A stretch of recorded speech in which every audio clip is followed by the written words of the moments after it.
एक बार एक छोटे से शहर में एक लालची आदमी रहता था।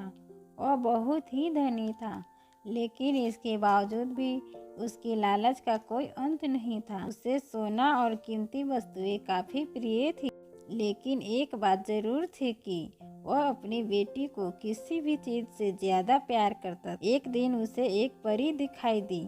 जब वो उसके पास आया तो उसने देखा कि पेड़ की कुछ शाखाओं में परी के बाल फंस गए थे। उसने उसकी मदद की और परी उन शाखाओं से आजाद हो गई। लेकिन जैसे जैसे उसका लालच हावी हुआ, उसने महसूस किया कि उसके इस मदद के बदले में एक इच्छा मांगकर उसकी मदद करके वो आसानी से अमीर बन सकता है। ये सुनकर परी ने उसे एक इच्छा की पूर्ति करने का मौका भी दिया। ऐसे में उस लालची आदमी ने कहा कि कुछ मैं छूऊं सब सोना हो जाए।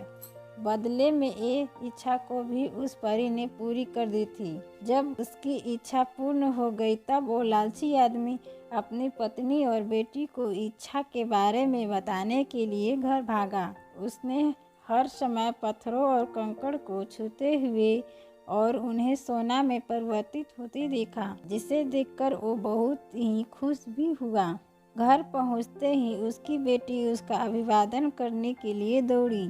जैसे ही वह उसे अपनी बाहों में लेने के लिए नीचे झुका, वह एक सोने की मूर्ति में बदल गई। ये पूरी घटना अब देखते ही उसे अपनी गलती का एहसास हुआ। वो काफी जोर से रोने लगा और अपनी बेटी को वापस लाने की कोशिश करने लगा। उसने परी को खोजने की कोशिश करी, लेकिन वो उसे कहीं पर भी नहीं मिली। उसे अपनी मूर्खता का एहसास हुआ, लेकिन अब तक काफी देर हो गई थी। इस कहानी से हमें ये सीख मिलती है कि लालच हमेशा पतन की ओर ले जाता है। जरूरत से ज्यादा लालच करना हमें हमेशा दुख देती है।